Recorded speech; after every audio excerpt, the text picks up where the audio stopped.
से न्यूज के क्रम में जब आशीष ने जिक्र किया वोडाफोन का मैनेजमेंट और उनकी कॉन्फ्रेंस कॉल का, और जो इन्होंने करीब 1000 करोड़ रुपए का एक टैक्स रिफंड मिला है, एक काम करते हैं, इनके फंड रेजिंग प्लान और उसकी चर्चा और इस टैक्स रिफंड के बीच में एक बड़ी इंटरेस्टिंग रिपोर्ट है वोडाफोन पे।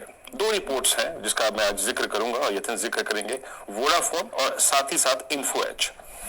पहले यतिन, गुड मॉर्निंग। तब बताइए वोडाफोन पे टिप्पणियां क्या आई हैं, और इस स्टॉक पे बहुत से लोग फंसे हैं, और ये समझ लीजिए कि हाल ये है कि शाम को चलते चलते बहुत से लोग पीछे से रोक के बोलते हैं कि क्या करें, वोडाफोन का बेच दिया, इसी अगर आप देखें प्राइस पर होल्ड करके रखे हैं। बताइए हाउस व्यूज क्या है?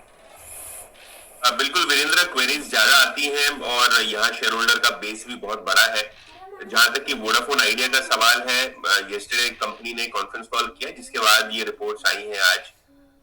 सभी ब्रोकरेजेस ने एक सुर में यहाँ टारगेट्स काटे हैं, और टारगेट काटने का कारण एक ही है, कंपनी कोई टाइप का फंड नहीं जुटा पाई है, कोई इक्विटी नहीं जुटा पाई है, और किसी प्रकार का गवर्नमेंट सपोर्ट अभी तक आया नहीं है। और इसी बेसिस पे ब्रोकरेजेस को लगता है कि शायद यहाँ से कंपनी की सस्टेनेबिलिटी पे एक प्रश्न चिन्ह लग जाएगा।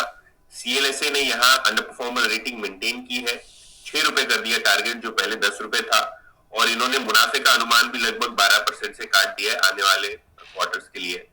कारण एक ही है कि कर्ज की जो बढ़ोतरी हमने देखी है वोडाफोन आइडिया की, जो लगभग अभी 2 लाख करोड़ के आसपास छूने के लिए तैयार है, उसके ऊपर मैनेजमेंट ने क्लैरिटी नहीं दी। हालांकि उन्होंने कहा कि वो एक्टिव डिस्कशन कर रहे हैं फंड रेजिंग के लिए, लेकिन फिर भी कुछ नहीं हो पाया अभी तक। तो जब तक वो नहीं होता तब तक CLSA को लगता है स्टॉक शायद अंडर परफॉर्म करेगा।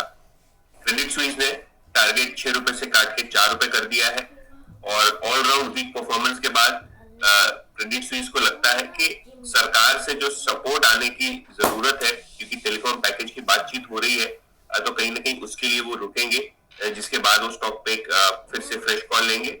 UBS ने न्यूट्रल कॉल रखा है शेयर पे, टारगेट है 10 रुपए।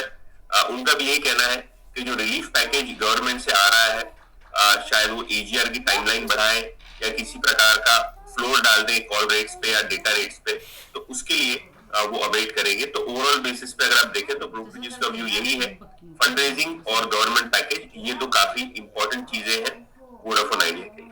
पिछले 2 साल में यही हाल येस बैंक में हुआ, और वोडाफोन आइडिया का अगर आप रिटेल शेयर होल्डिंग देखेंगे तो वो आपको हर तिमाही में बढ़ती हुई दिखेगी।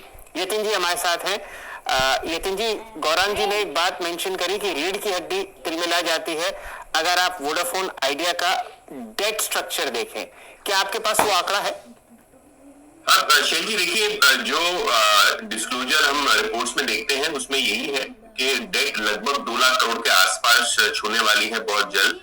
अभी ग्रॉस डेट लगभग 1,90,000 करोड़ के आसपास है वोडाफोन आइडिया के लिए। काफी सारी लायबिलिटीज है, उनका AGR का पेमेंट्स है, लाइसेंस फीस है, स्पेक्ट्रम चार्जेस है, काफी सारी चीजें हैं, जिसके कारण ये जो आपको लायबिलिटीज और डेट का फिगर दिखता है वो दिखता है 1,90,000 करोड़ के आसपास, 2 लाख करोड़ के आसपास।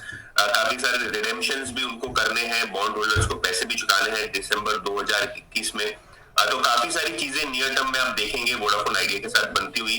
अगर उनको AGR में रिलीफ नहीं मिलती है और सामने डेट पेमेंट उनको करना है, क्योंकि काफी सारे उनके ड्यूज हो जाते हैं, तो काफी दिक्कतें कंपनी की पड़ सकती है। और इसीलिए चलिए, जैसे कि मैं ब्रोकर रिपोर्ट में कह रहा था कि फंड रेजिंग और सरकार से AGR के पेमेंट्स में रिलीफ, टैरिफ में कहीं ना कहीं इंटरवेंशन रेगुलेटर का जरूरी है।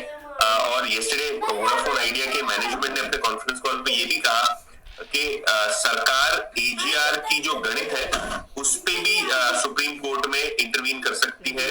AGR की जो पेमेंट्स सुप्रीम कोर्ट ने तय की है उस पे रिव्यू पिटीशंस काफी सारी टेलीकॉम कंपनीज फाइल कर रही हैं, लेकिन वोडाफोन का ये कहना है कि सरकार भी इसके अंदर एक स्टेक होल्डर बन सकती है, और सरकार भी ये कोर्ट को कह सकती है कि कहीं ना कहीं AGR की गणित गलत है